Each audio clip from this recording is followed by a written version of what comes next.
was one of the Shisha so say more ever court if he said. What did he say? Mampeni da John Dramani Mahama, Afia Ora Asiedu Ketia, Ora Peter Otukono Boama, and Afia Ora Sami Jenfinum, Omoke Kaka and Sembi, and the chair said, now no about 2 years, Afia 2020 no, Omujidi say, and this Amanyoko na assessor Udim Kunim, and to watch assessor video no, Yama or Koto, Emma Ubia and Tiebi. Na bra opeja wansem bae no chese owura koto ampaw ya wogire mo se lawyer ni na onu ogire mo de saa sane tu dwas ye mo tape no ema obia ntibie na se de ekosisi ye no ano wode ahye se owura chachuchi kata sori gina se de bi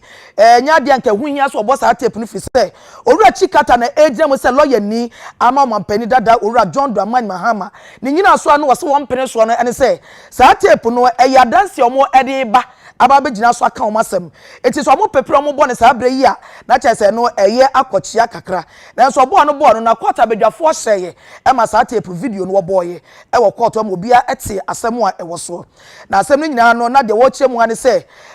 owura Asiedu Nketia no wo se saa be no wo kasre sa wo hye aba ye to ye eni mrase bedwa nkonwa dodo wa saa be na NDC amanyokuo enya no a wojina so akase bre bia beto ababia saa na ya na tie amanyoko onya na se bedwa nkonwa dodo no wono na ya na otan di nkunim ti no wo hwe kwan se omampani dada owura John Dramani Mahama onu mom na ebedi nkunim na chese o kan se dia na wansi su people say eyo mampani dada John Mahama na edi nkunim ewo abatuo mu asene ne nyina kwa awieye no eye temuafo pani Chief Justice owura Justice eni ne yeboa ehye se eye ochina da no ena odi odansini otoso mienu begina adaka mu na wabisebisa no ensem.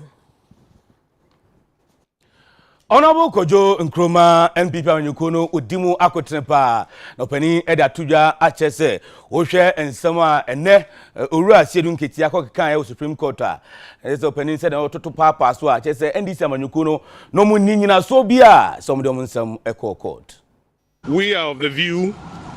that it's been a good day in court and that today the big word is exposed. Exposed. You'll notice that counsel on our side spent a lot of time exposing the inconsistencies and sometimes even outright falsehoods that have been put out by the petitioner and the witness who was in the witness box today. So when you juxtapose the earlier claims of we won now to what they are saying in the witness box about they don't know who won, when you juxtapose that to some of the tapes we played about claims of 51% on their side, now to claims that they did not even bring numbers to court. If you juxtapose that between their petition that talks about vote padding of a certain number and now a claim that it's only samples of that number, one of the first things that counsel on our side sought to do today was to expose the inconsistencies and sometimes outright falsehoods that have been peddled by the petitioner and the witness who was in the witness box today. Our counsel also spent a lot of time exposing the bad faith and prejudice with which the petitioner and his team have approached the work of the Electoral Commission and the chair of the Electoral Commission, Ab initio. And that's why you saw them take time to set out right from her appointment, from registration, etc. And the belief on our side that this is just a culmination of the various attempts to undermine an otherwise very good job that has been done. Also exposed through very vigorous cross-examination is a claim that was being made that nobody actually won this election. And that's why you saw the Venerable Akoto Ampao over and over again now raise the numbers and ask the witness to do the computation. And if you fry it, you bake it, you turn it upside down, you cook it, it is still 51% plus for the second respondent and about 47% for the petitioner. And you saw him do the maths and admit himself in the witness box when he was under oath. What we also found interesting were the attempts to shield the witness by his counsel to an extent that even materials that they had tendered in, there was an attempt to ensure that he was not questioned on it, even at re-examination, attempt to adduce fresh evidence. But I think you saw how the court handled it. The very final exposure we saw today, an exposure on the lack of candor. You heard the 3 questions that the bench asked. That for all that you have said, when you finished your collation, what were your results? When you finished your collation, what were the results that the petitioner got? When you finished your collation, what were the results that the second respondent got? And it was, I believe it will be very surprising to the millions of NDC supporters across the country who were egged on by the same team that they had numbers to prove they had won. Now here in court, when the bench asked those questions, they say that they did not come to court with any of those numbers. They are not still able to put any numbers before the court, despite all that they had said. So for us, our view is that if your case is bad, even the most skillful general will be exposed at cross-examination. And that's what we believe has happened today. Yetwa kasebo no eso a lawyer fo omu gina mu mampani dada owura John Dramani Mahama no emu ba ko odi akotene pa eye mame Marita Brew opon ya kane no ye aban lawyer pani asem ene omu hwie court no one nsentwafo kasa no odi tu dwa bi ene se wo makoma to omo yempa ebra wodi general secretary owura Asiedu nketia kodina adaka mu no okasa yie ma na no amfom na no antoto na nasem okan no so no ama wo mu nyina abo ato wonyem. Let me start by saying that we are extremely satisfied with the testimony given by our General Secretary today. In fact, nothing that he has said undermines our case. Indeed, everything he said goes to points to the fact that we are entitled to the declarations that we are seeking. But several interesting things stood out today. Let me start with the video. The video that they sought to show to try and dent the credibility of the General Secretary didn't happen as they thought it would. In the end, his credibility rather soared. If you watch the video, and I'm sure you all watched it, it is clear from the video that he never said at any point in time that the petitioner had won the elections. In fact, what he did were projections, and rightly so. He stated that based on the 141 parliamentary seats that we had won, the projection was that we would win the presidential slot as well. Those were projections he made. And so they were unable to show from the video that the general said what it is they were trying to prove. So of course they flopped in that regard. The other thing that came out clearly was that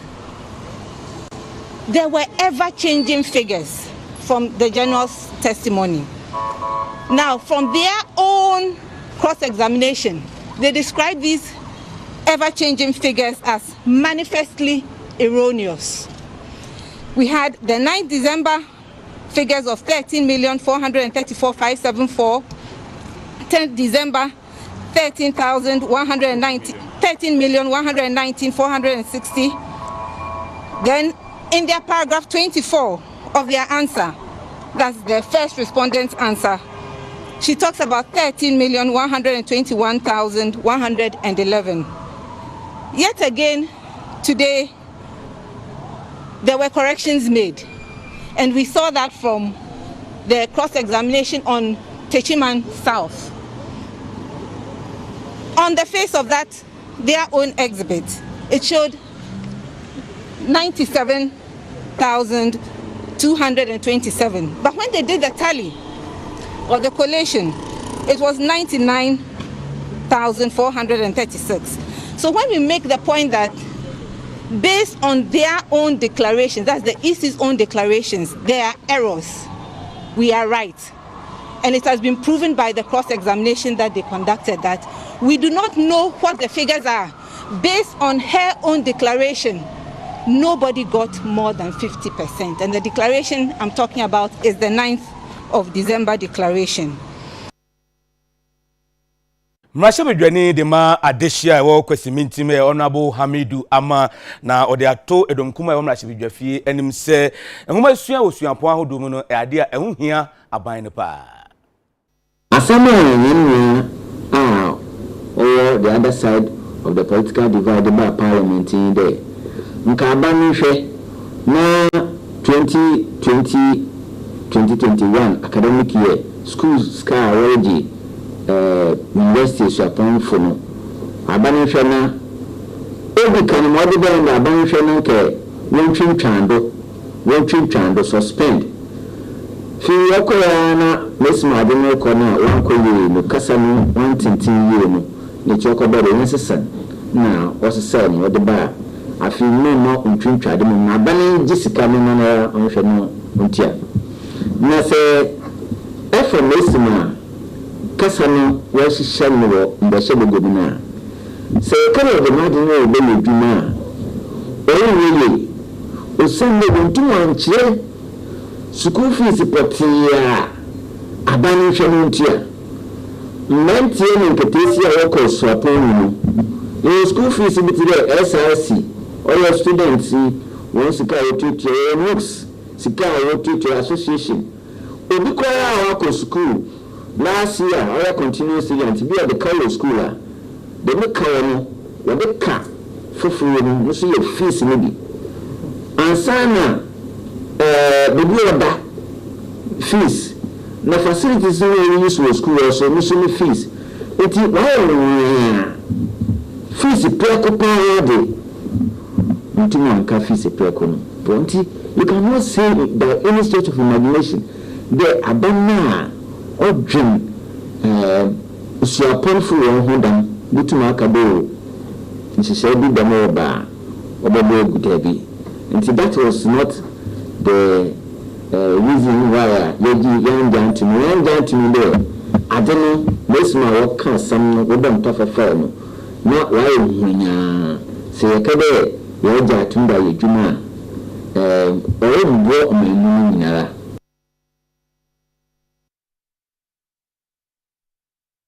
Mrasha bedwani a ohwe amasaman abato mpehia so eye honorable kwesi afifa mensa wode nsem bia to nsantwafo animu a de woka nyina ne se na nsan ehihye bia mrasha bedwane de abase enam covid-19 yare ya banti ma mrasha bedwafo ma sabi wo ma hoho wo mpehia so fo no mo nkrofo mehwehwe won no o se eye ne kwan so ano no fi se ebra nipa dodo e ba ho no brekro no amu no na etwe yare ne bi ebre won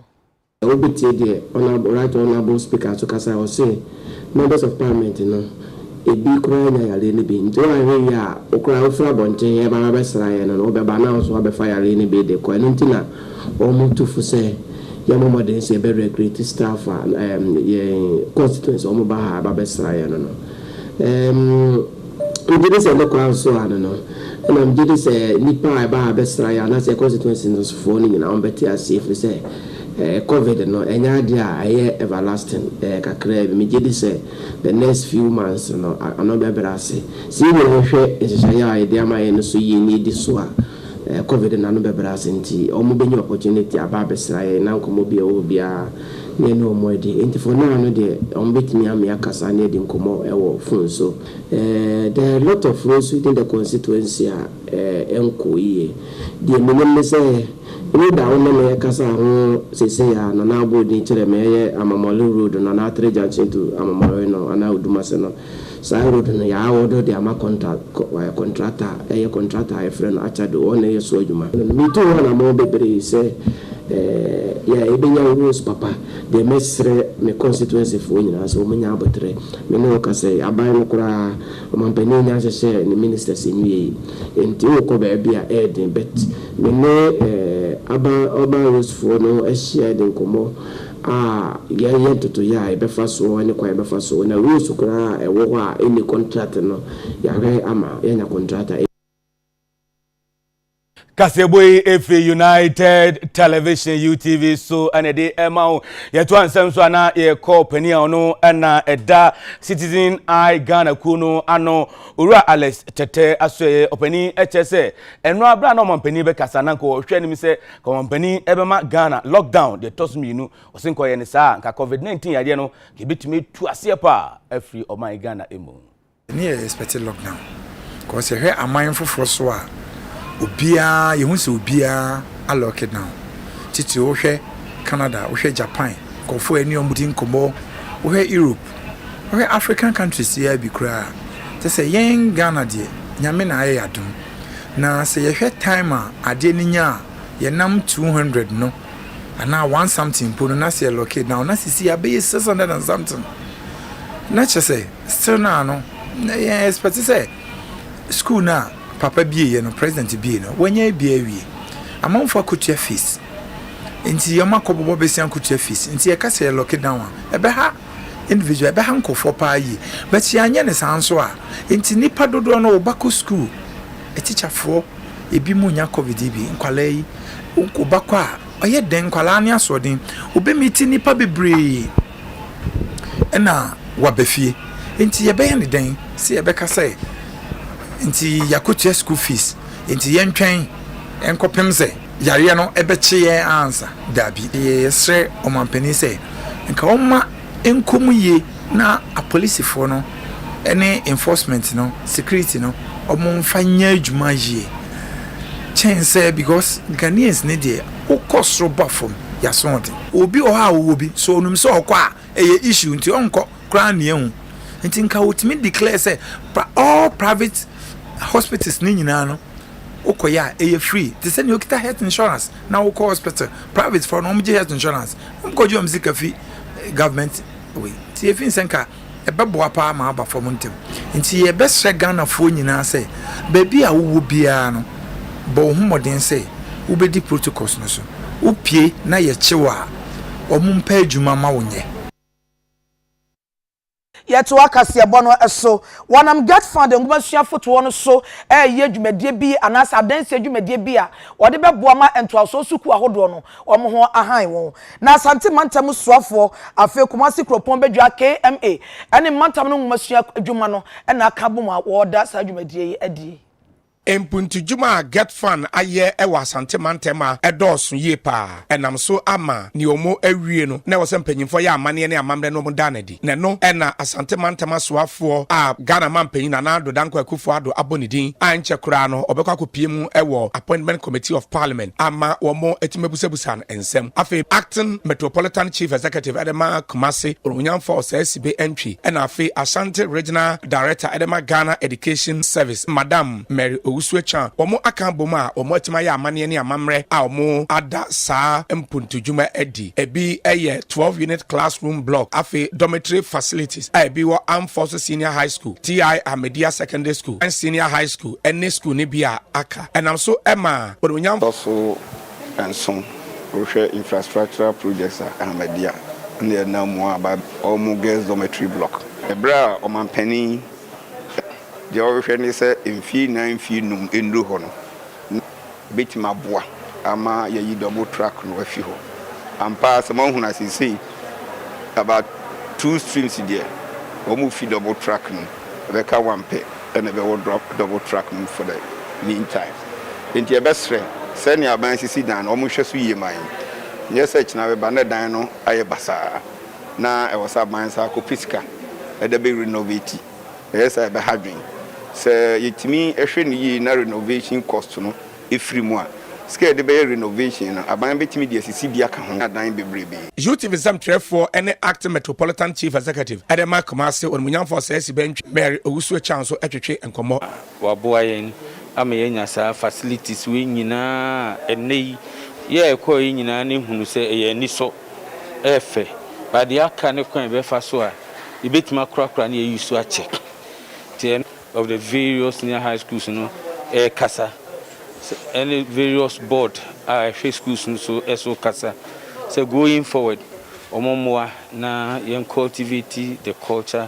of good maintenance. I call double track now. But no promise is a temporary situation. Ever since obesi adan, no correct. What do you say yo? Inti who say schools are done be no SCC. Ti abana ya de na kwala no so. The master omo say. Se dan we nyina na se mo ansua de a ne ho amanfa so tinkola ni nyina nyire om ho no mu nsua de no mu nsua ne yie ye to ansenso na ye konfinfin mantam no emu school penifo or University of Education Winneba HSA COVID-19 emra na protocols no wa yire mu kete osuapon no emu University of Education Winneba asan akọ school bi ombere a wokotena fie beye se obosome akron ne achi a yare coronavirus train tinti ne koma ebasa na bra suku yi sansa na achi koi mpanyin a ononyamfo Reverend Father Professor Afu Broni ne mpanyin de niema agu akwan mu a worehwe sesa oyare de birimbo nwure suku yi mu mbeka osuku ni bia UTV nsentworofo atwa ben ononyamfo Ernest Azutiga oye okasama afodema UEW atwetwe nkomo social distancing ye disu nti eno so ya ye nhyehyɛ so nkwa ye hwɛ sɛ ye be disu ana sɛ ya hye ase sɛ ye disu na ebi ni sɛ ye be pɛ more classroom ana spaces ama ya disuafo na omwetumi esua de wo nti enimanimu ya no yare mu a mpanimfo de nhyehyɛ egu akwan mu a yetumi esisi modern lecture theaters a baako bia no efa nkofo bɛyɛ 500 eno no ye wo baako edu a ewo Winneba ha ni nyina aye radio aye yusu ya ne sa no ensa ho a nia yasen aye ne se samre adekire no ebeye through nia ye frɛ no hybrid na che se ye kakra wo classroom a eye face to face na ye kakra so wo abefi efretentan a ye frɛ no online so enunti ye the policy bi aba ye frɛ no 2112 each se omo wo level 100 any graduate students no wo mo beye 2 hours face to face interaction na 1 credit hour na aka no omo akwaye ewo online and I say abefi free no so now if you are level 204 304 and 404 no omo benya 1 hour face to face interaction and I say omo classroom ekosua there for 1 hour if you are now 2 credit hours na aka no omo online akoye sa adesua no so online ye ni say sane be ya ye betumi amanage spaces no na ya san ahwe say social distancing protocol no ye di super pepe a ebebo obia ho ban yare ye nim say nam wiem nti nose masks abeye bibia edi eyiwo sa yare mu nti no nose mask no entry policy by say obia oba school pomu ha ene bedi dwumadie bia no awo say wo hye nose mask ansa waba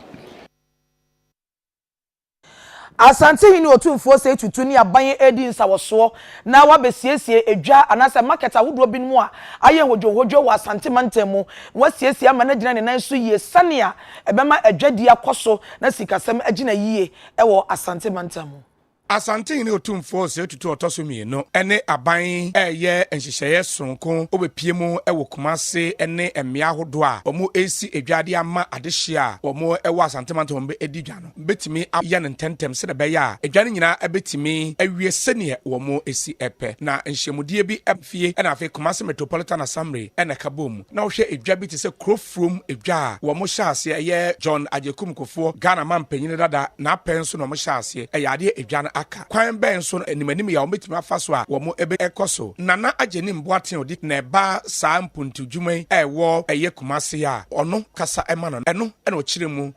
free 2015 ebe ni nyina mo na sanse niam be ni politics no ama niam ase eno ntina nde wose ya wono na aban yentimi nyama wo nti na meeting motidwo mu ye de be kire ye hye wase nde ye be wie no shase ye wie ye no afa de ya nyem free myself ye wie a president ne ohene se ye publish list no no bia hu ne din wo na afa de wo bia 1304 ye benya 278 shops car park coach srem ene ne nyina bi wo zentimi nye project da so ntra street se hwa akọ fasika we omoma kwan